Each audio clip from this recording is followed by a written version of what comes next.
It's hard. I have to make the mic grow.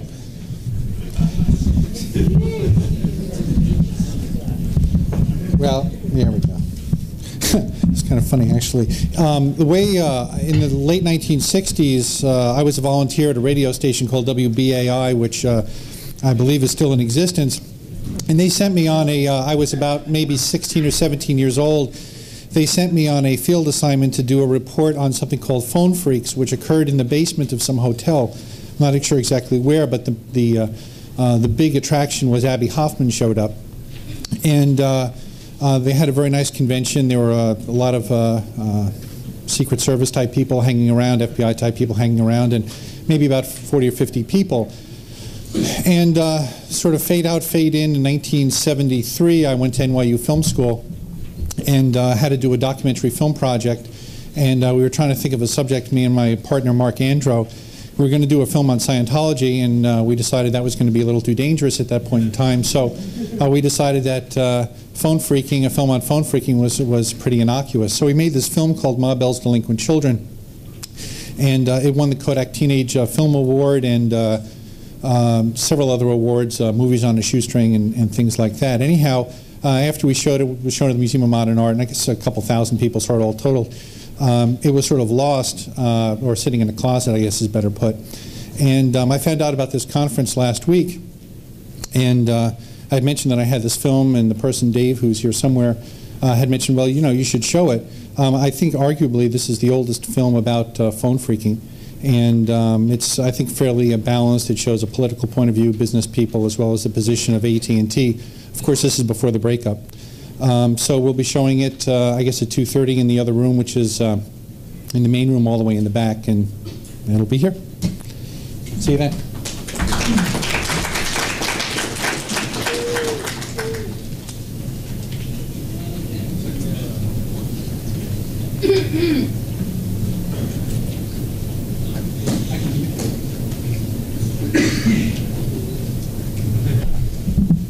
Have you ever had every bit of information stored on you in a single card? You will.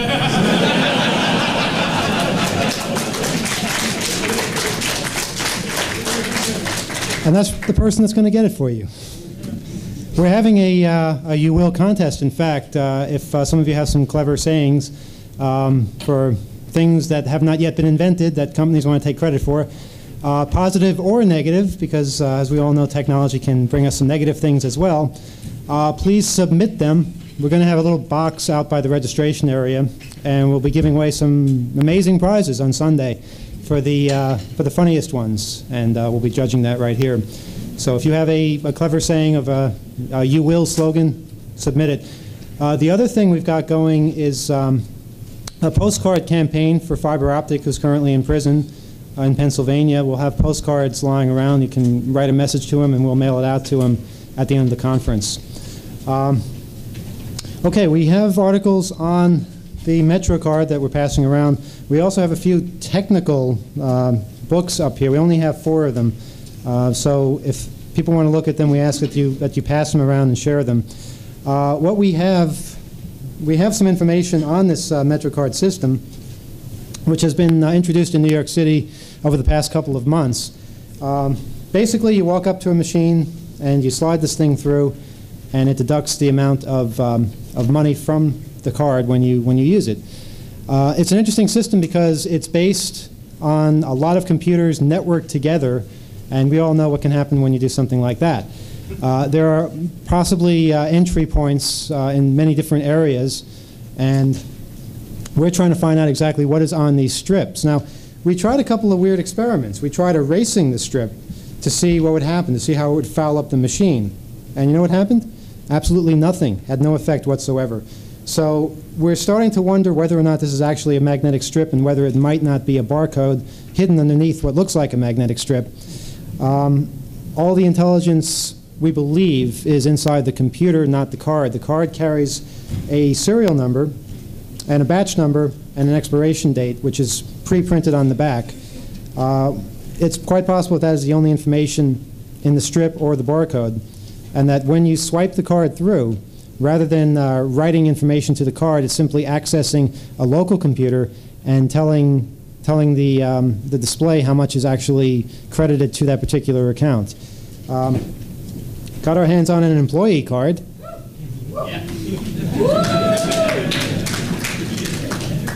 It says no free access, but it's for free access, so I don't really know what they mean by that. Test purposes only. Basically, this one is expired, so we weren't able to use it at all. But when we swiped it through, it said this card is expired, and it told us the date and time of the last use of the card. Now, it's kind of interesting, you know, when you have a system like this. By the way, tokens will be abolished in 1997 in this city. This system is currently in effect in 69 stations, and I think we have something like, what, 500 stations in this city? So by 1997, every single turnstile will be using this system. It's possible this could be used to find out where you entered the subway and when. Of course, it doesn't have your name on it, but if you say you were in a certain time in a certain place, there would be a way to verify it. There would be a way to track people. It's one step closer. So there are dangers that are inherent in this system as well. We're open to any kind of experimentation that we can do in the next 2 days here at this conference. We'd love to duplicate one of these things. We'd love to see what would happen. There's a Metrocard station right across the street. If we were able to duplicate one and slide it through at the same time as another one, we want to see what the reaction is, and we want everybody in the city to know. So that's kind of what we're here for today. We have a special guest who will answer questions. And the special guest happens to work for the Transit Authority. He programs these things. He makes these Metrocards. And the hacker spirit is so contagious that he has actually decided to risk everything and come down here and speak to you all. So without further ado, our anonymous Transit Authority spokesperson.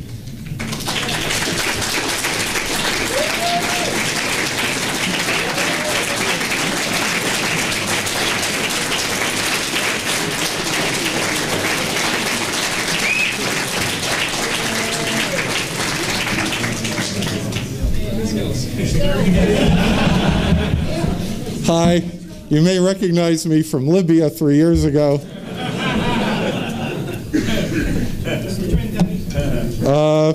Emmanuel gives me a little more credit when he used the word program. I am what is known as a railroad clerk, what the public would call a token seller.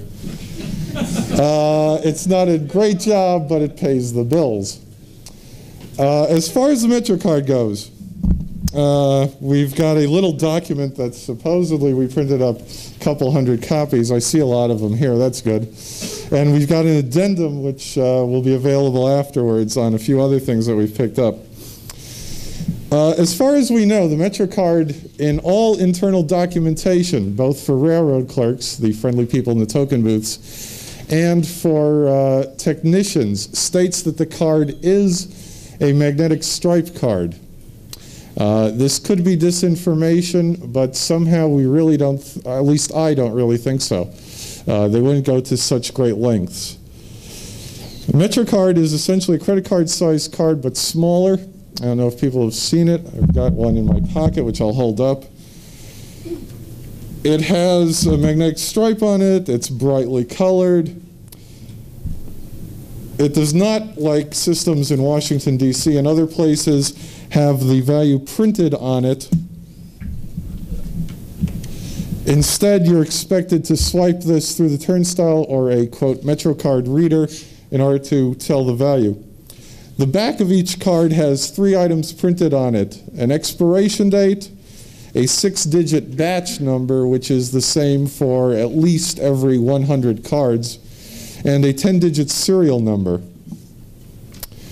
We also know to some extent what's on the magnetic stripe or possibly barcode.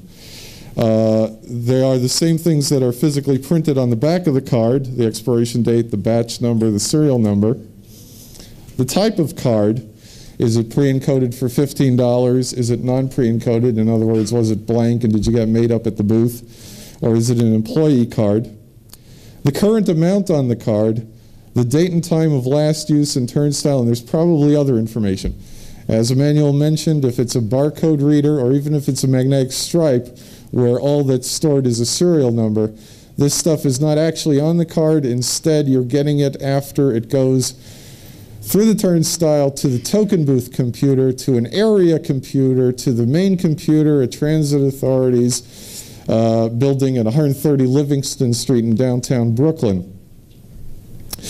There are some arguments that it is magnetic stripe having to do with that, namely that turnstiles are supposed to take cards if they become linked only to the local token booth computer and no higher up the hierarchy. A turnstile is supposed to take 3,000 fares at that point. This can be 3,000 tokens, 3,000 swipes of a card, or a combination thereof. That sort of speaks against information not being directly on the card. If there are any really deep questions at any point, ask. If there's any not so deep questions, save it. Man in purple with beard. You said that you weren't able to successfully erase the card. What was your protocol in that experiment? Apparently, that's more Emmanuel's forte. What I've heard about that is they use the commercial tape erase mechanism. The thing is a high Orsted right is sufficiently strong to resist a universal bulk eraser. That was my thought, yeah. You know, the other possibility is you're not looking at standard magnetic, but rather optomagnetic, where it's actually written using a small IR laser. There's no evidence for it being a laser. It's not impossible. Yeah, I mean, when I encode a card, I'm 6 inches away from it. There's no advice as to protecting your eyes. There's been no visible, well, infrared you wouldn't really show up. There's no real heat emitted from the swipe encode area of the token booth computer. As I said, it's not impossible. It just seems unlikely. You said that when your card goes through it goes through this great network of computers. When I swipe my card through, it's almost instantaneous. Right, that's why it speaks against that happening. Yeah, and I mean, I don't think even on Ethernet or 10-base-T like we have here, that's possible. Exactly. Well, the theoretical... Yeah, it was, when I swipe my card through the turnstile, I do not believe it is going through several computer networks in different locations because the verify time is almost instantaneous. And even on Ethernet 10-base-T, that is not possible. Yeah, that speaks against it going all the way up the hierarchy before... On the other hand, if you're only talking to a local computer system that is constantly updating with the network, it could be done instantly. And that's what I think is happening. I think it's accessing a system that's inside the station and checking that and seeing if what particular bit of data is on the card. And that is updated maybe once every 5 minutes, once every 10 minutes. We don't know. What we need to try is to duplicate 2 cards and try them on 2 separate stations at the same exact moment and see what happens. That will tell us something. I'll lay off questions for a couple more minutes and continue. Every few minutes I'll opt for questions, okay? Use the microphone over there to ask questions. There are numerous glitches in the software. The software and to some extent the hardware is provided by Cubic Corporation, which I believe is from California. There's also some serious anecdotal evidence that some of the writing, the C language programming, was done by IBM.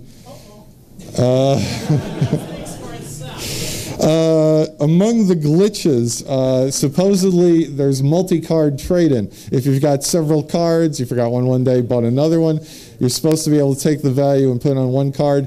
It won't happen. Don't even let the clerk try it. Either you or they will lose money. TA never loses money, I'd like to point out. If you walk away from a token booth with too much money, TA isn't going to put up that money. That poor guy in the booth is. There's also some evidence that a recording of transactions at the booth is not done the way it should be. Someone I know had a problem with a passenger who alleged that their card, though added onto for $20, never had that money put on it. Supposedly, we're told in internal memos that you can trace the transaction and verify whether or not it did occur.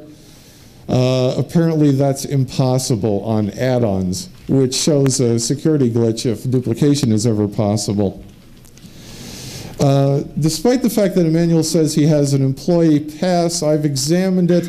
I don't believe it's an employee pass. I believe it's a pass actually used in training. It would be totally invalid on any machine, either token booth computers inside the booth or on turnstiles. I do have an employee swipe pass. I'm not going to let any great experimentation go on with it because I'd like to hang on to my job.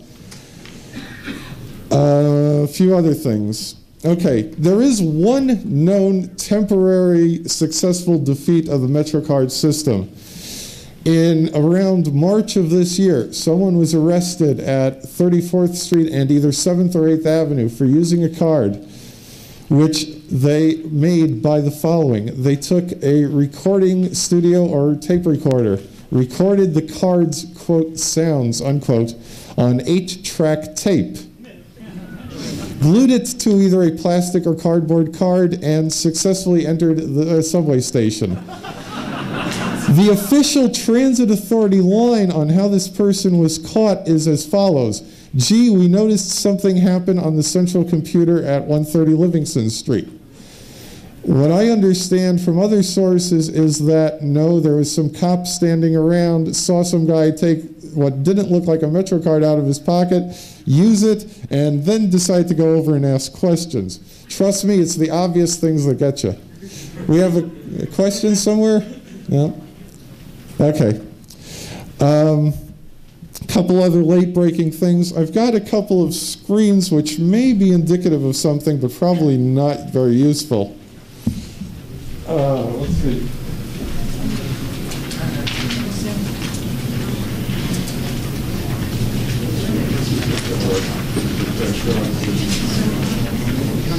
Oh, let's do that.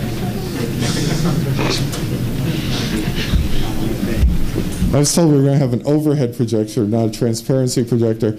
Anyway, a few interesting things. The clerk can examine certain fields off a card when it's swiped through either the swipe area of the token booth computer inside the booth or the swipe area directly under the clerk's nose outside the booth. A few interesting things are what pops up for a passenger card. Remaining value in dollars and cents, fare card type, which is either full fare or pre-encoded, pre-valued actually. Expiration date. Now this is interesting. For both employee cards and passenger cards, expiration date is always one of a very limited set. 23:59 p.m. on either April, August, or December on the last day of the month. The earliest one seen is April 30th, 1995. Last use date for both passenger and employee cards. There's something called the zone code, which on passenger cards is 32 zeros followed by a 1. Underneath it are some X's under given places. The employee code for that zone code is all zeros with the X's in the same place. Then there's a field called bus rail, which is always 3. A field called daily trips, which is always 0. A field called acceptance code, which is also always 0. As I said, it's interesting, but probably not useful. Further glitches. You may have seen all the signs that say you can only get cards in multiples of $5. You can only add on in multiples of $5. Wrong-o. If you have a blank card, you can get any amount from 501. We're not supposed to sell it to you for $5.01, but we could. There's one opportunity for some interesting human engineering, but overall, I don't think it's really that useful.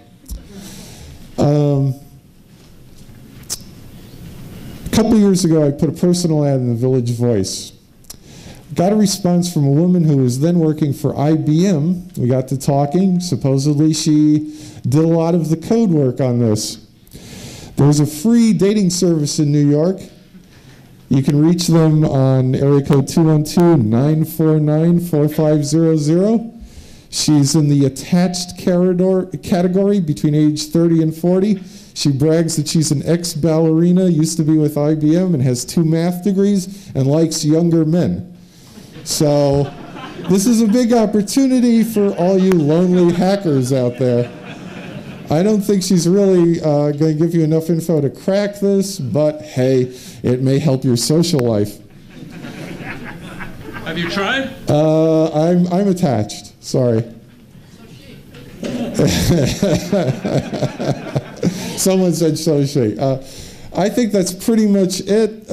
You can get the handout later. Any questions? Guy with glasses, middle of the... Have you ever talked to the revenue equipment maintainers? You know, the techs that come over there? Have we ever talked to the revenue equipment maintainers? Lots of times. What do they tell you? They're pretty closed-mouthed. Most of them are not TA. You can't really schmooze with them, start complaining about the union or management or something. They're from Cubic Corporation, most of them. You have an outside concern servicing? Yeah, some simple things are still done in-house, but any electronic stuff on the turnstiles, when they've ID'd themselves, they're from Cubic. Lady in the third row? Yes. Does the magnetic strip contain just numerical data or alphanumerical? We don't know. We're way behind on the technology. There is some evidence, however. I don't know how many people are familiar with magnetic strip technology for credit cards. There are 3 fields standard on a magnetic strip. Usually for credit cards, only 1 and 2 are used. We're looking for a reader-writer for the 3rd area. We believe that that's where there's a lot of stuff. Guy in blue. This happened in the Chambers Street station. Basically, when the cards just came out, a couple of friends of mine bought the cards. And of course, some of them... We got a mic. I'll repeat pretty much off. Or you can go to the microphone in the center.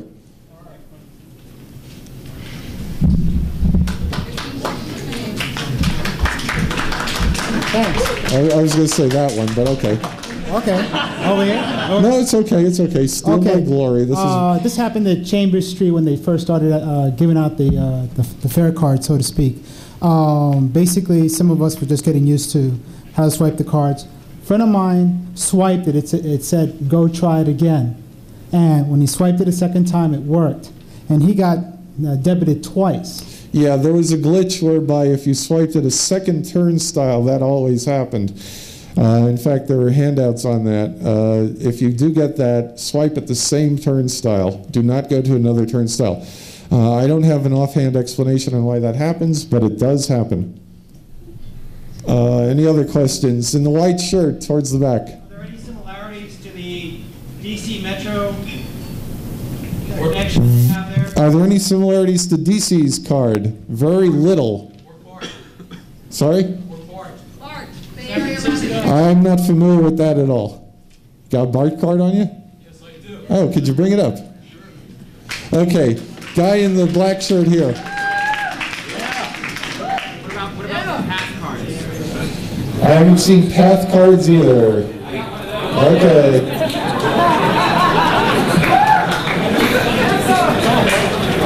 I'm holding in my hand a Bart card, which is way similar to a DC card, very little similarity to a Metrocard. Metrocards, once again, tend to be plastic.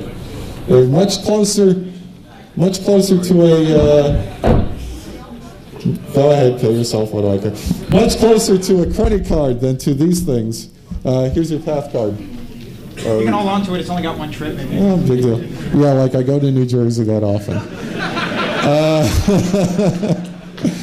Green shirt in the middle here. Do you have any contact information for the Cubic Corporation? No, I believe it's in California. Cubic Western Corporation is in San Diego. Ah, that's... If anybody gets out that way, it's a good place to dumpster dive. excellent idea. There's also been some... It's really pretty cool. Yeah, and things don't get soggy in the dumpster. There was a suggestion to dumpster dive San Diego for Cubic Western Corporation. There was a suggestion to dumpster dive either 370 J Street, which is Transit Authority headquarters, or 130 Livingston Plaza, which is the building that we're almost 100% sure the main computer is in. They recycle the office paper in both of them. It's relatively secure. I could probably do it, but they'd ask too many questions seeing me in the recycled paper bin. On the aisle. I got to speak to a Cubic employee about 10 days ago while they were fixing the machines at South Station. This is good. Get on the microphone. The man has spoken to a Cubic employee. I actually got to see what was inside the actual turnstiles. Inside, well, I'm opening up the reader-writer. There wasn't much interesting in there, but on the side panel was opened up. There was a keypad in there, and there was also 2 on-off switches, one for regular power, was right in the center in the top of the panel, one for battery backup. I guess that what they do is they swipe a Metro-like type card through the thing and then enter their code in order to have access to the system. Because I remember, I think I heard you on the radio about 10 days ago as well, saying that that's how you got access to the system. But he said that there were 5 optical lines leading to, he said 370 J Street. So once again, if it's 1 Livingston Plaza, I don't know. He said that the readers were read-write. Once again, that's just what he told me. He was very friendly. I did write down the manuals that they had with them. They were from the National Learning Corporation. Also, it was Cubic, and then there was a whole... I wrote a letter to Emmanuel. I hope it gets published in 2600. And that's... I mean, I have the actual names. I guess I'll put it on whatever FTP site we're going to have set up over here, because I don't have a printout. But we have a copy of one maintainer's manual, which is pretty useless unless you want to open it up and smash things. We've tried reading stuff there. There's not terribly much that the one manual we have can tell us. The manuals that this gentleman may have seen are probably more useful, but the one we've got, so far, nothing. What's interesting about the token booth computer is that there are 2 key slots, one for transit authority supervisors, one for Cubic technicians, which when you open this, and in the case of a supervisor, well, actually in the case of both, swipe your own swipe pass, it gives you different menus than it does for the clerk. We've tried all the traditional ways of hacking a system, Control-Alt-Delete, et cetera, et cetera. Nothing works. In fact, many keys are totally dead. Questions? Man in blue with a Mets cap. Yeah, card readers and buses are supposed to start in a little over a year and a half. Eventually, as Emmanuel mentioned, there will be no more tokens. Supposedly, also, one-trip deals will be like in D.C. You go to a machine, you throw in whatever money it is, and you get a card good for just the one trip. Red cap up front here.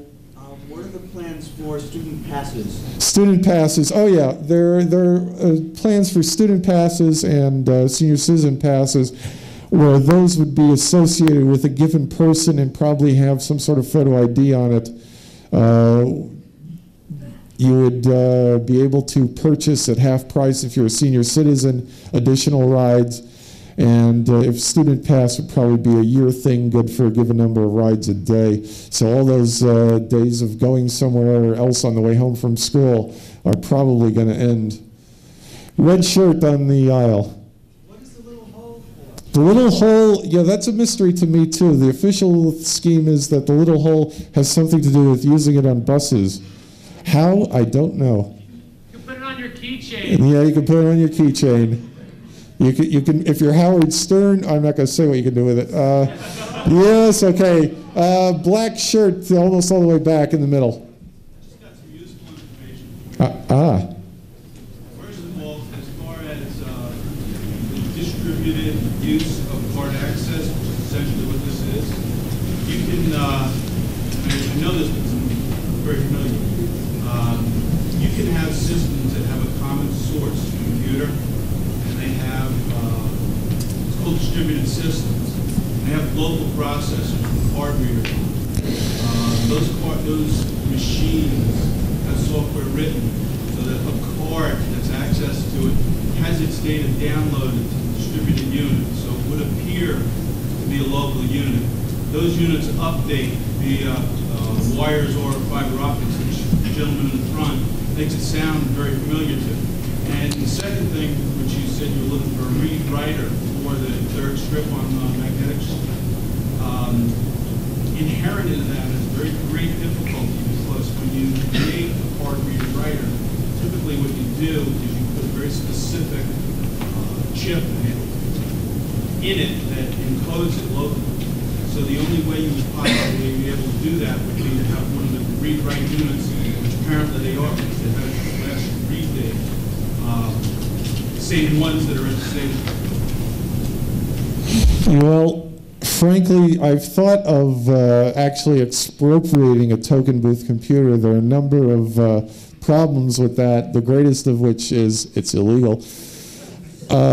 But there are logistical problems beyond that. Any use of it, the problem is that I would be identified. So essentially we're forced to brute force hack this sort of thing. There's some talk of experimenting with oscilloscopes tonight. Of course, as Emmanuel has put in the schedule, we'll get back to you before things are over. There was a little crosstalk that sounded interesting. What was that, guys?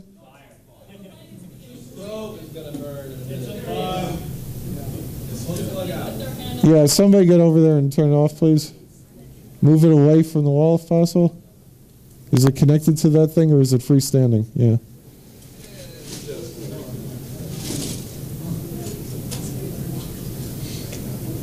Thank you very much.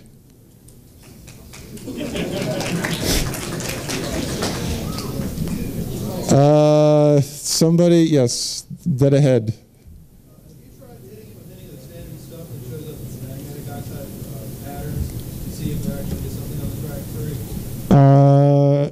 I don't know where Emmanuel is. He's the font of all technical information. Anybody else has tried that?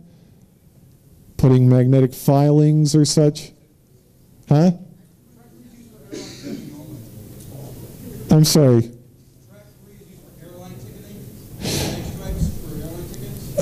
Only? That's what we know so far. Yeah, that for all we know, it could be used for this. No one apparently has tried putting iron filings or similar stuff on this thing to see if it actually works as a magnetic, if it actually is magnetic. On the aisle in sort of the gray shirt. Iron filings work. It probably is a higher that magnetic recording material. I heard most of the credit cards have actually gone up to that as well. Because the problem is just accidental erasure. It's not very difficult to find answers to recording that level. The more protecting the track, to pick up the audio set head, hook it to a Radio Shack amplifier and sweep it over with your hand. Yeah, okay. For people who couldn't hear, apparently iron filings wouldn't work. Audio technology seems to be the way to go, and that sort of backs up that anecdotal account of the guy at 34th and 8th. The guy in the red shirt and then the guy sitting down next to him.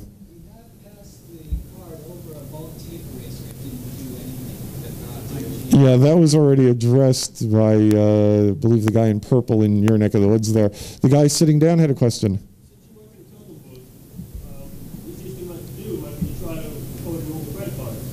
The problem with that is they won't fit. They're too wide, or thick, actually. Yeah, that's a good idea. If someone can supply me with that, I'll do some experimentation. Purple shirt, further back. There are some listed in the classifieds in 2600. I don't know. I've never used them. Black shirt, 4 or 5 rows back.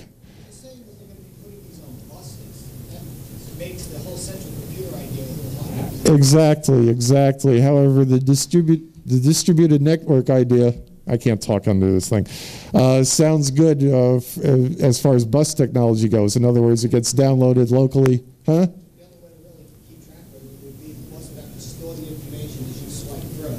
Tell everybody there are his data link.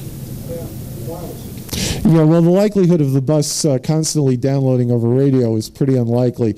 As was mentioned, what's likely to happen is that it'll be stored locally and then downloaded every end of a bus run, every 8 hours, every day, whatever.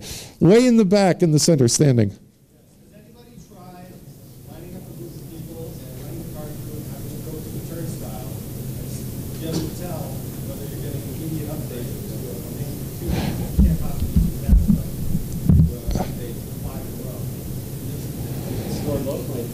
Yeah, there's, it's. Well, if there's a large group of people going somewhere tonight, line up. Short staff person in a red shirt over there had a question. Standing? No? Huh? It's immediate? Oh, the update. The guy in the beard, sing down.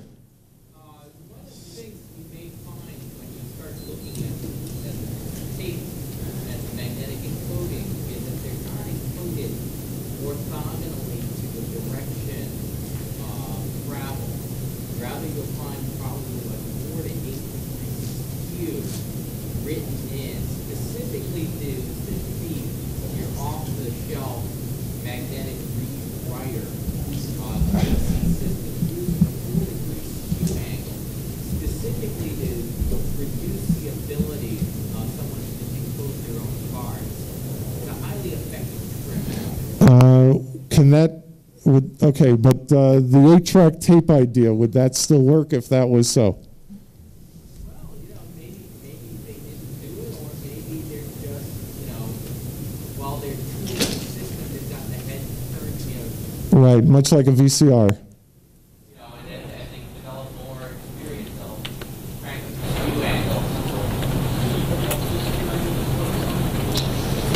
Yeah, for people on this side who didn't hear that, the comment was about the angle that the data was encoded on the stripe. It's probably at an angle in order to defeat just passing it through. On the aisle? I mean, something that nobody's mentioned is the possibility it's both recorded, the amount is recorded on the card magnetically itself, and it's a read-write head, plus that's verified later on with some account number, and therefore if they see that some amount has been used that has never been bought or purchased, they can put a lock on that account number and possibly set off an alarm or cause the card to deactivate when it's used again. So it might actually be both encoded on the card and verified through some sort of distributed network. That's not impossible, and frankly, my feeling, having worked for the Transit Authority for a few years, is they're paranoid enough to do that. Up front, second row, in the middle. Wouldn't that lead to some credence given to the official answer for how that guy got busted then?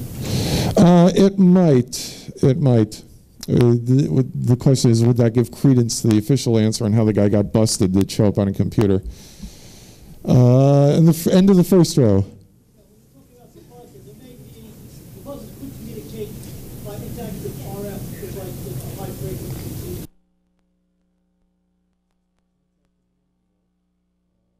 Presentation is welcome. Something that's thin enough to maybe go through the reader. Probably not. Well, the problem is I won't be able to try it for a few days. Hang on to it. Talk to Emmanuel afterwards. You'll be able to get an email address for me, possibly, indirectly, through a non-Pinet Phi. Third row. When you were talking about the numbers, you mentioned that the 6-digit batch numbers, you said those came in like packs of 100 or something? They come in packs of 100. Blank cards come in packs of 100. And each pack of 100 has the same... This is why I didn't adjust it. Each pack of 100 has the same batch number, and each card has an individual serial number. What are you told to do if a customer shows up with a slightly deformed card? Oh, that's an interesting question. What happens if someone shows up with a slightly deformed card? It depends on the deformity. If you cut the top of the card off, it doesn't really affect anything. It may be annoying, but you can still use it. If you want a new card, we can take the money off the first one and put on a second one. If you have a card that's been bent at the magnetic strip, sometimes they will still work, sometimes they will work badly, sometimes they will not work at all. If you take it to the booth and we can determine how much money is still on the card, we can give you a new card.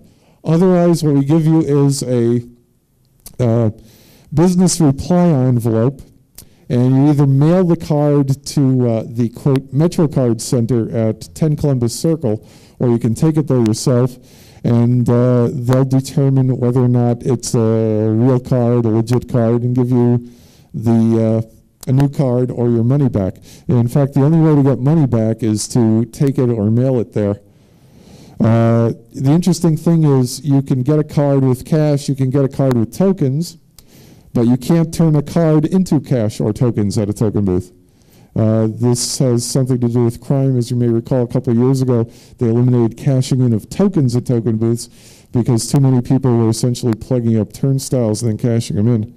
And there was a question way in the back.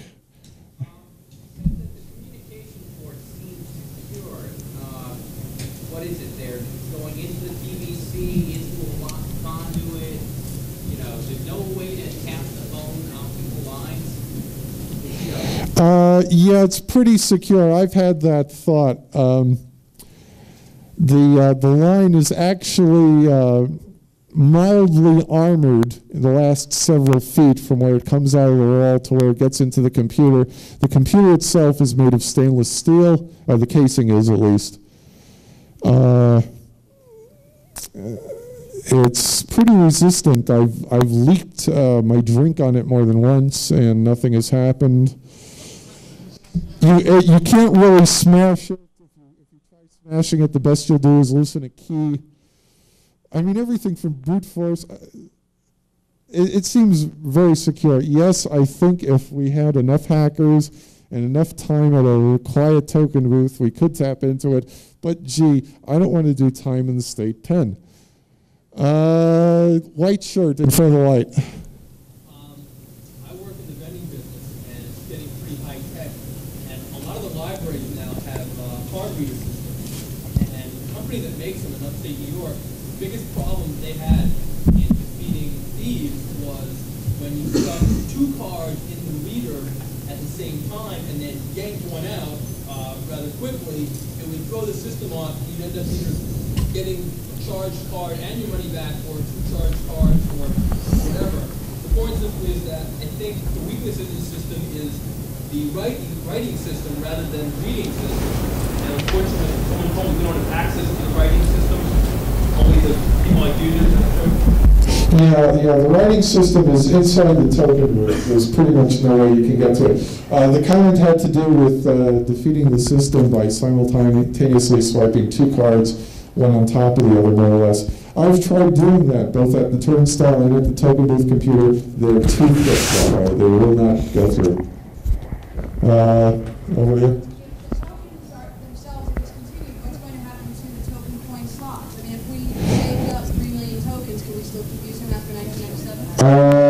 Offhand, officially, I do not know.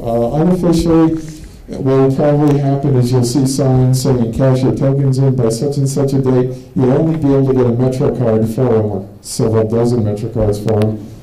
And eventually, the slots will be, first of all, it's relatively easy to seal a slot with the new turnstiles. You can do it right from the computer. And secondly, eventually, they'll just put a plate over it. So tokens are pretty obsolete. I wanted to say a word about if you have a criminal or venal interest in the transit authority, this is probably not the way to go. Artificial tokens seems like the most likely high-tech hack that's still possible. Other than that, there's the old favorites like booth robbery. Any other questions? White shirt here. Have you tried, like, scuffing up the two cards, see if you can get them thin or not? No, I haven't. Purple shirt in the back on the wall.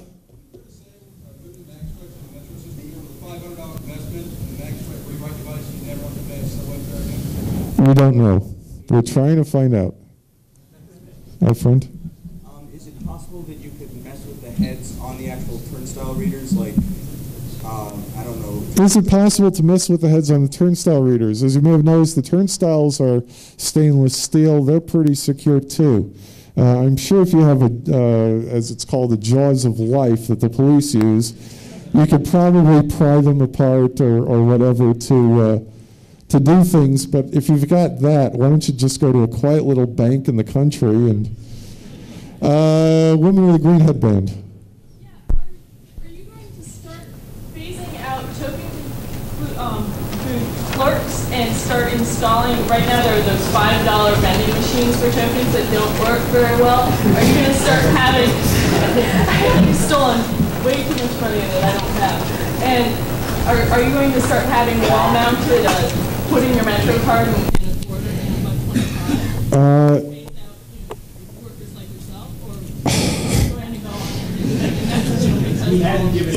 Why do you think I'm here at a hackers conference asking if anybody needs a bright young man who hasn't hacked anything more modern than PDP-11 on our PIP? But anyway, yeah, there's some people actually know what I'm talking about. That's cool. The question is, are we phasing out tokens with those wonderfully working automatic machines on the walls? Unfortunately, yes. That's in all likelihood what's going to happen. Officially, like DC, there's still going to be somebody in each subway station for questions, security, and as I stated earlier, if you want a card for some odd amount, like $65 or whatever, they're still going to do it in the booths. Anybody consider putting like power to the heads, the reading heads, high voltage, low current on a card? Well, we've considered all kinds of things. But we don't have the means to do all of them. That's what we need you folks for.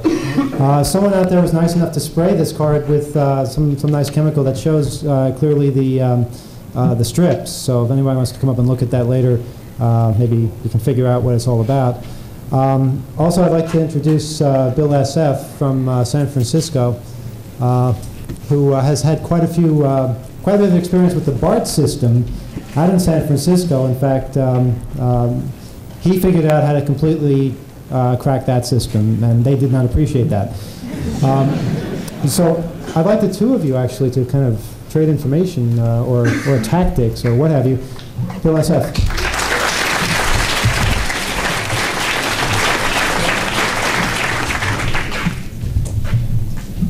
Well, can you hear me? Yeah. Okay.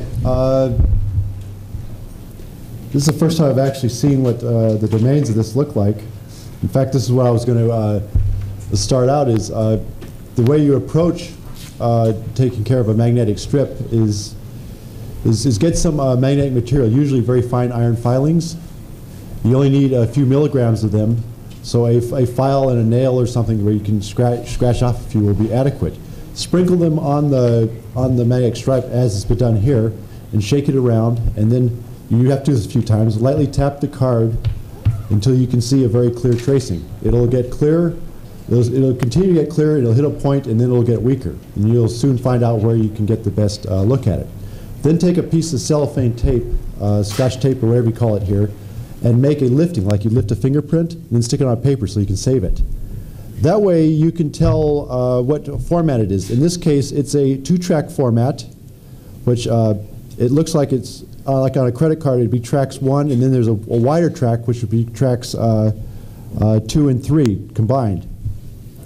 It looks like the domains are not angled. Unlike the Washington, D.C. Metro and Bart, they angle the domains in a clockwise direction at about 7.5 degrees.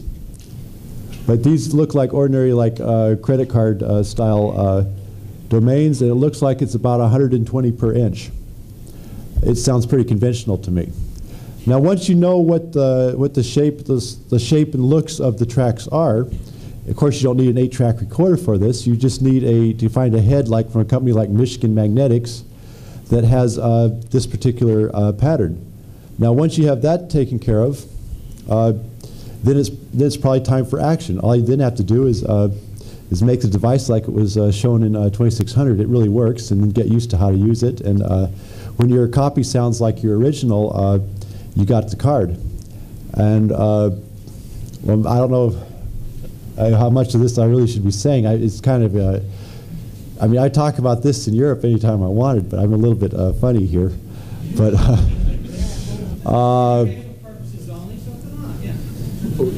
that's exactly why I'm wearing this, so you know what a guy in a red balaclava looks like. Informational purposes only. Yeah, of course, it's for informational purposes only, but I think disclaimers are a bunch of shit anyways. But, you know, I mean, this looks very conventional. I heard the story about somebody trying to get one of these on a bulk tape eraser and it not working. There's an interesting possibility here, but I don't. But this seems like it's. It doesn't seem like that type, but it's called a magnetic watermark. It's a very hardened magnetic field. It's very hard to erase. That has to be encoded at an elevated temperature on a special material, and it will not allow itself to be swiped or erased at a low temperature.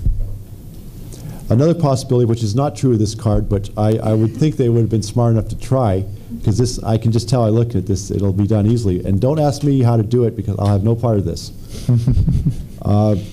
But if they were really be smart, they would use a system like on the Japanese phone cards called buried domains. And to bring the domains to the surface, it requires a bias magnetic field. In other words, like a DC magnetic field, like from a permanent magnet at the right level to make the domains come to the surface. Then and only then can you read and write the card. That apparently has been fairly successful in Japan on their phone cards, and well, a few people can do it, but most people really aren't aware of how to do that, and it'd be nice if there's someone here that can talk about that knows more, but that's another subject. Is there any questions? Again, in this lecture, but did you consider that you have to swipe, you have to have the card through the reader at a certain speed? Because if you do it too slow, it doesn't work. If you do it too fast, it doesn't work. So do you know why? Well, why is that so? Because if you know anything about magnetic recording, as tape speed changes, the equalization characteristics of the analog electronics have to change. And so they make the equalization where it works over, I guess, probably about 4-to-1 speed range, which isn't too extreme. And then you can shape the pulses and you get the proper data. Also, looking at this card very closely, it is possible, by the way this card is designed, the thin track is simply a track of 1010. It's nothing more than a timing track. The timing track produces, as it is slid through, it tells the system how fast you are sliding the card through. So synchronized to this track, it can read and write to the main stripe as you're sliding it through. You said would be high heat involved in erasing that one type of magnetic stripe. Yes, the magnetic watermark. Would that be like a long-term release of heat? Would the token booth clerk know that was happening? This card is not of that system. Let me tell you, I was just quickly going into other systems that have been used throughout the world. This is, as expected, a fairly low-tech system that. I mean, it's not like credit cards in Germany or anything like that. Would it be possible to record or erase on that using analog recording equipment? I mean, is it a rate? Well, certainly. That's certainly. Although, if you look at the pattern here, there's one track that is approximately 5 millimeters wide, and another track that is about 9 millimeters wide. So the best thing is to get a head that fits that pattern, or another approach, which I've never seen tried before to duplicate anything like this, is just to use video heads. So it can do the helical scan and pretty much copy anything, even if it was a fancy magnetic system. I don't know if you know how fast it gets swiped, but looking at that card, do you feel that it's quite possible it's a read-write head inside the turnstiles? In fact, looking at the card, I know exactly how they can read and write to this card. I mean, if you look at it, it'll be obvious how they can read and write to this card with you putting it through, because they have the synchronization track 1010, which sends pulses. It says, okay, next domain, next domain. So by counting the pulses going on this top piece, it can synchronize the reading and writing of the other track. You know, a comment about that is that when swiping it through either the token booth computer or the passenger swipe unit directly in front of the clerk's window, you sometimes get an error message that says, I'll read it exactly, read error, fair media are lifted during read. So that tends to bear that out. If you lift it up, it doesn't read properly. Well, that's just saying you're not lining up the head with the tracks, right? Well, yeah, but you can get through it almost all the way, and then all of a sudden it'll come out with that. Okay, if you're jerky, I guess that could cause problems too. Occasionally I am, but anyway. I've only managed to ride the subway once since I've been in New York, so I don't really know about its overall operation. Again? I guess the last thing is, do you know of any way that you could have it read but not write in the point of going through a swipe? Is there any method that you could... Just to make it read? Just to make it read but stop it from writing while using an actual turnstile. Oh, with this card, to make it not write? Well, if you were to probably if you just put a piece of tape over the lower half of the strip, the synchronization track is here. You just put a piece of tape over the lower half. It would probably a thin piece of tape would probably be able to read but not write. Interesting thought.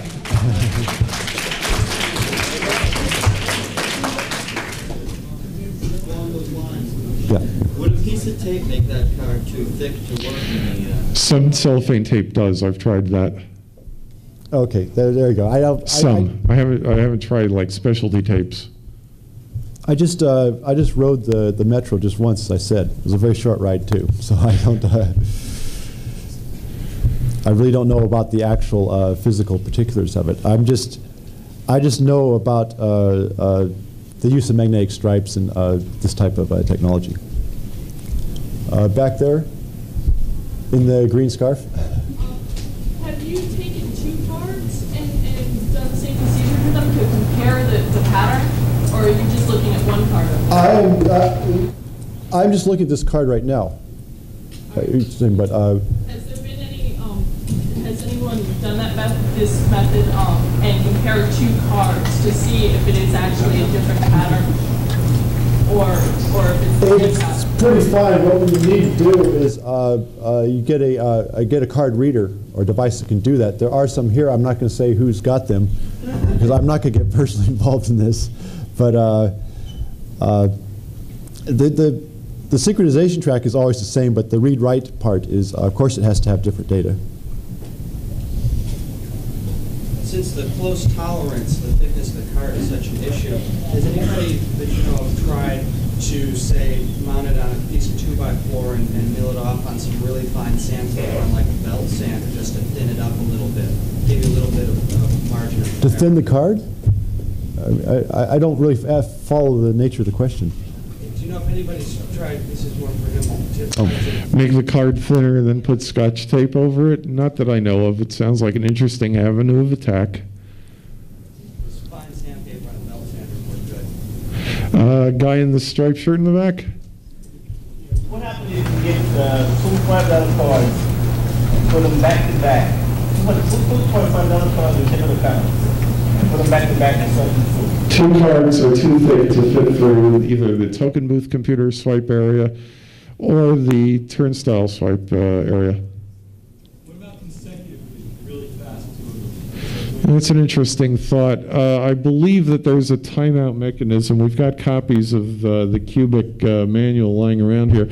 I believe there's a timeout mechanism that puts a default time of minimum of 5 seconds between entry media, either tokens or the fare card. Passengers go through turnstiles a lot faster than that? Once every 5 seconds? Not really. Guy in this stripe on the wall again? I mean, back to back. I mean, one behind the other. Yeah, well, essentially the guy up front asked a similar question. There's a mechanism to set on the turnstiles the time between one entry and the next entry, and the default minimum time is, I believe, 5 seconds. It may be longer than that, but it's no less than that. In the green on the aisle. How does it compare to the Bart card? How does this compare to the Bart card? As I had said before, there's some fundamental differences. Is that the Bart card goes through a motorized drive. Therefore, it can use the standard Manchester coding because it knows what speed it's going through and self-clock and read and write. Since this one has to actually write to the card when you are swiping it through, they have to use a special synchronization track, and only with this top synchronization track is it possible for it to write. There's one data track, which is the white track. It's about 8 or 9 millimeters wide, and then there's like a 5 millimeter wide synchronization track, which is on the top part.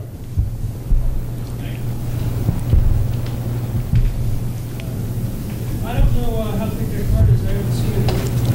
Walden Book sells really, really thin plastic cards. They're like flat, little ribbon and stuff on it. But you can probably put a magnetic stripe on those. Don't people throw these? I mean, if someone really wants to do this, I'm not encouraging it, but why can't you just use old cards and you could swipe get it past the speaker magnet? It'll be gone. Yeah, you could get a $5 card, use it for 4 rides, and you have a blank card to play with. Oh. Yeah, I've seen a magnetic stripe card writer for the standard 3-track credit cards that is a swipe throw manual. It's not motorized. A reader, right? No, writer. And writer. Okay, so it has to use a system, a encoding system, where one of the tracks is actually a synchronization track. No, it didn't do that. It would work for standard credit cards and everything without a synchronization track. It's possible.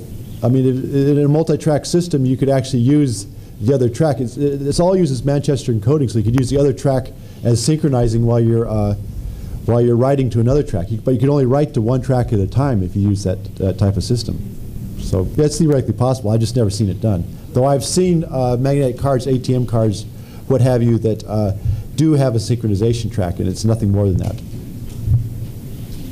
Standard, to add to that, the standard writers by at least one company that works with magnetics, it has a wheel inside at the bottom, and you slide the card through and turn the wheel. That's how it knows how fast the card is going. Yes, that's an encoder wheel, sure. This is simpler. It's more, that uses some moving parts. This can go in a system that has no moving parts to break, or whatever, how do they say that? Up front. Well, is there a difference between a card which has never had any value been printed on it and a card which has had all the value printed on it removed? Yeah, there is. First of all, the type that comes up on the screen when you do a quote analysis of it is listed differently. So there's another field that's encoded with its original type. Secondly, there's some more indication that it's different because you have to do different things to them to add more money. A totally blank card, it's one menu item on the screen. A card that's gone back down to 0, it's a different menu item. I don't know whether any of that is useful information, but it's information. Gentleman in the gray beard. Are the cards, when you have them before they've been used, sequential and serial number? Yeah, that's very interesting. The cards are sequential and serial number, but interestingly enough, the serial numbers in a batch of 100 do not start with either 00 or 01 as the last 2 digits. I've seen them a couple of times with the number 24 as the first digit, and then the last one is, of course, 123. Is there any indication on your diagnostic screens that there's a Hamming code or any kind of check digit? Well, okay, I'm not terribly technical. I don't know what a Hamming code is, but I do know what a check digit is. No, there's no independent indication of that. As I said, there's a couple of things on there that are kind of unusual that I've never seen any different screens on, namely zone code and acceptance code. Acceptance code on all sorts of cards, employee, passenger pre-valued, passenger not pre-valued, but money added to it. No matter what the amount is, no matter which category it's in, acceptance code is always 0. Zone code, same thing, except that for employees, it's 33 zeros and certain X's underneath on the next line. For passengers, it's 32 zeros followed by a 1 and the same X's in exactly the same spaces underneath. The handout that I've got today, which on the front page says Successful Hack, Insider's Guide to Metrocard, Late-Breaking Stuff on the top, has the screens as depicted on our typed up for distribution. For the gentleman that worked with the BART systems, what? I didn't work for Bart. I want to make that clear. Okay. What was the reaction when you managed to successfully hack that card? And I'm wondering, in a related question, if you were to forge an MTA card, but not use it to actually ride the train, simply trigger the turnstile and then move the turnstile one but not get on. Do you, either of you have any idea what the legal implications are? I don't. Well, the way those BART people, I don't want to be too nasty about any of this, but the way they looked at it is just that because some of us knew how the system worked, we were dangerous and had to be arrested. I mean, it was that simple. I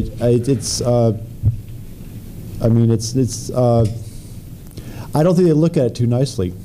I mean, this is it's a revenue, and there's people's jobs that are on the line. I mean, they take a funny view here. I think all over America, it seems. As far as legal ramifications with the New York City Transit Authority, okay, first for passengers, there's a law in New York State that states that certain rules of the TA have the force of law, and unfortunately anything I can think of that would cover that incident would get you in deep trouble. As far as why I'm wearing the balaclava this touches upon, I'm in deep trouble, or I could be. I'm not going to get tremendously deep tonight, but still, I am wearing this.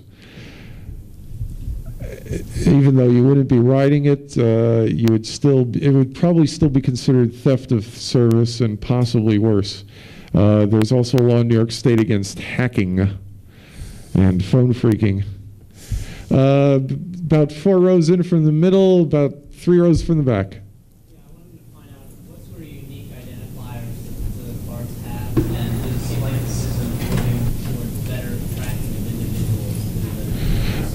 Okay, I'll address the second half first. Is this improving tracking of individuals? So far, not really. As someone in the front row had a question earlier about student cards, for any sort of reduced fare ride, there might be tracking of individuals because the reduced fare privilege is intrinsic to the individual. In other words, you get it because of age, you get it because of high school or lower grade student status. So there is some interest in tracking you for that, limited wise. And even though I'm pretty libertarian, I can understand that. If you don't want to be tracked, spend the money on a full fare card. So far as full fare cards go, there's no provision for tracking an individual. The cards are obtainable totally anonymously. Transit Authority only accepts cash. What's more anonymous than that? And there are no moves to go towards an individual card. In fact, there was some talk when the Metrocard was originally proposed and introduced that you would have a card intrinsic to yourself, so that if it was stolen, you could call up a central number and say, "Hi, I'm Joe Schmo, my card was stolen, stop it, refund my money." They decide not to go with that. What was the other part of that question?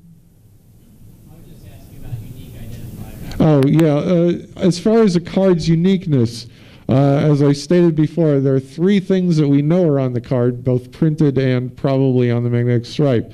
The expiration date, which is not unique to a given card, maybe 1/3 of all cards, 1/4, 1/6, whatever. The batch number, which is unique to every 100 cards, and the serial number, which is completely unique to that card. On the aisle with the glasses. Well, that caught me because somebody because an undercover cop got them involved in a sting operation and basically was interested, pretended he was an employee of or knew an employee of someone else, and it was a setup. It was entrapment. So no, he wouldn't be caught. And this thing about a computer saying something about this other guy getting arrested, that's just that's a snow job, because I think they're just saying that just so people will be scared on trying it. But I mean, the way things are in this town, I wouldn't try anything. Would not. I'd just like to add that I think that's a pretty good attitude towards the transit authority. It pays to be paranoid. Any other questions? Farrah? What happened to the man who did the successful hack? It was reported in the newspapers. He was arrested. See, like I said in the guide that the handout for today, as BillSF says, I don't think the computer is what did it. I think it was probably some cop just hanging out by the turnstiles, noticed they took some out of his pocket that wasn't a Metrocard, put through the turnstile and got through. In fact, I'd like to interject here. This is how there's other people that were arrested previously with doing Bart, and the reason why they were arrested is because they were using irregular cards, making up their own cards. I mean, why people don't do the obvious thing if they want to defraud a transit system and use an actual card is beyond me. I mean, it's a lot easier to get the real thing. Remember when it was, when the guy got caught? The guy that was caught at 34th Street? Yeah, offhand, it was sometime around March or April. If you want to do a search of periodicals, the Daily News, I know I definitely saw it in. The New York Times might also be a good source, but definitely the Daily News here in New York. We were talking before about preventing writes on the card. Would etching the card on a certain part, magnetic strip, somehow prevent writing, although it would allow it to read depending on the encoding of the card, so that it would turn a value that would keep the card at consistent value? I'm thinking if the person that programmed this had any brains at all, it would have some way of seeing that it actually did deduct the card. There would be another head that would be trailing the one that was doing the writing. That would it'd be a right head, and then it would be reading to verify that it actually happened, and if not, swipe it through again. That's probably why you can swipe it through again, go to another turnstile. So you swipe it through, it's already done the thing to the card, but it didn't verify right.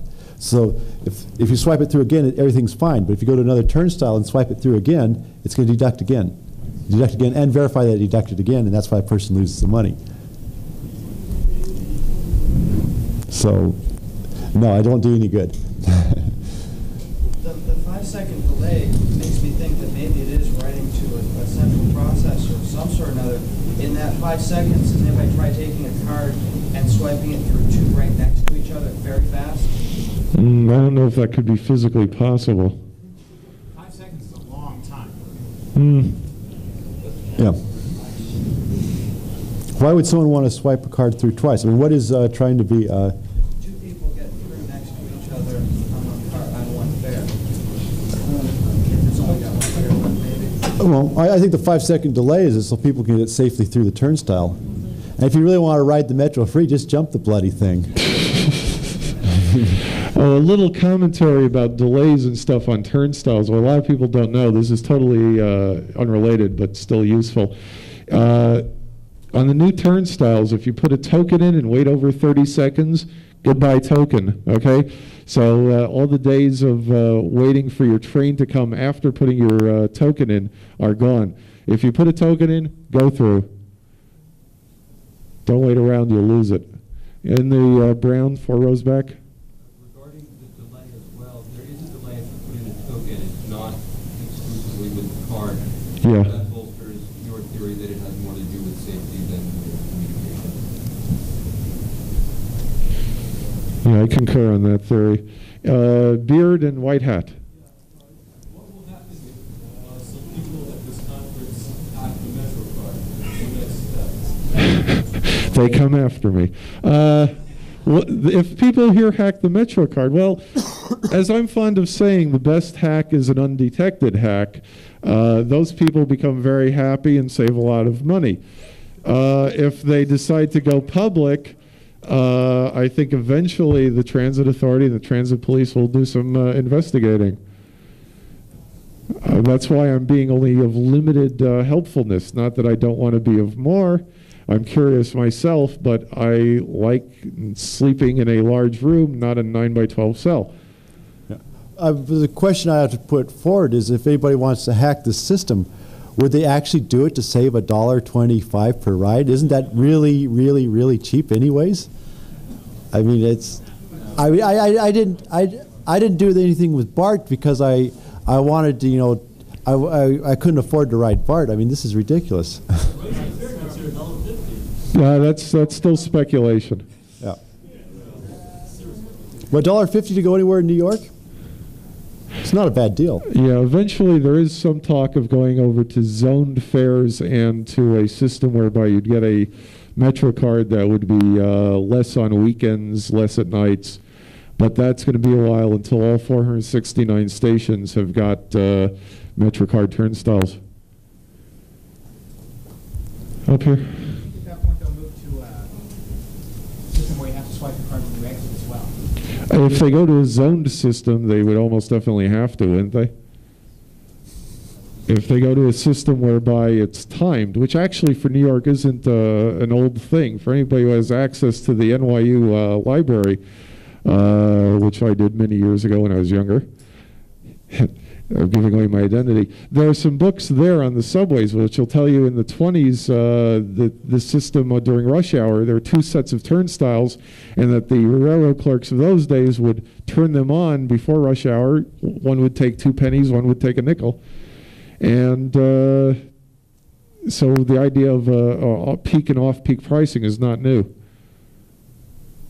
I think it's a very good idea from a management point of view because it will encourage. When you might as well charge very little when it's not full because it will tend to fill it up anyways. Yeah. But also, the only thing that I find very shocking after living in Europe for a number of years is the fact that they use turnstiles at all. I think that's a safety problem. Yeah, it is. I've seen what I like to call German tourist disease. I believe it's in Munich, but I'm not sure, never having been to Germany, that what you do is you buy a ticket with a certain time on it and just enter. The turnstiles are only for counting. Occasionally the police will get on a car and ask everybody to show your ticket. If you have an expired ticket, you have to pay a fine on the spot or they haul you away. German tourist disease is when you come to the United States, you buy your token, you stick it in your pocket, you head right for the turnstile. Ouch. Oh. I have seen that numerous times. I can tell Germans miles away if they do that. Oh, one other thing is that probably Germans get on board the back of a bus. Why did Germans board the back of the bus? I'm being a straight man. Why did Germans board the back of a bus? Why do they do? I'll just say, is that another German tourist? I've never seen that. Oh, okay. I thought you either had a joke or a comment. No. What I'm just saying is that usually in Europe you do buy the ticket and the ticket is with you. You don't have to show it unless you're asked for it. Except on certain buses you are asked for the ticket up front of the bus. But it's just a different system of doing it. It's kind of an honor system, but an honor system that is enforced. And if you are caught breaking the code of honor, you get a fine. Which is equivalent to about $50 or something. Yeah, the fines are fairly heavy. Yep. Yeah. Any other questions? In the white, in the middle. Yeah, just a comment about the card systems. For example, the library card systems, NYU buy their card readers and things from the same company. They'll be on different codes. So you buy a card at Columbia, you get $10 of credit on it. You can't use it at NYU. Vice versa. I do want to bet that New York is at least somewhat intelligent. They already have the zone system set up. And they can determine which boroughs, which stations are generating what amount of money and what time of the day. And if you try to hack this system, you should be aware of that because if you live in a certain area and they detect 100 turnstiles, but only $90 worth of money, they're going to know that you're at that turnstile, and they're going to set up a sting there. So you better know, I see you smiling up there already. No, it never happened to me, but it's the same. You better know that they already have the zone system set up, but it's not difficult to do. He's implied the zone system already is set up, because it marks on the card That's an interesting thought, but I'd like to point out that you can buy Metrocards at some newsstands and other outlets. And like tokens, so far there's no restriction that you have to use a Metrocard where you buy it. No, but the code is embedded in the card, and they know where you bought the card. It's just like a lottery ticket. Right. They know you bought it at right. Joe's Diner or whatever. You know, There's they a know batch number that's going to track that anyway. Right. They know where they shipped the batch. Right. Yeah, they know exactly. Each code has its own Right. social security number. Yes, the batch numbers are tracked. They know exactly where you bought that card. They know which code or which universities have it set up with their silly copy machines. Anything else? Is there an MTA regulation on the third-party sales of Metrocards? That is, if I buy a Metrocard for $10 and I use $5 worth and I'm going to sell it to somebody, is that? As far as I know, unlike tokens, there's no prohibition, but I may be totally wrong. I would not be surprised if I was. There is a prohibition, believe it or not, against selling tokens to a third party. You're not allowed to sell tokens to a third party, which is kind of interesting. You're not allowed to sell them back. You're not allowed to sell them to a third party. I guess that leaves giving them away. Anything else? Sale? Sale is when you give something to someone in consideration for something of value, usually money.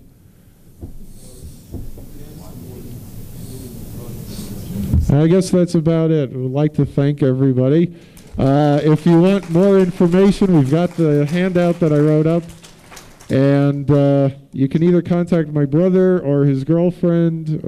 They're the people who did the documentation for this, or Emmanuel, and they'll be able to get in touch with me. Thank you.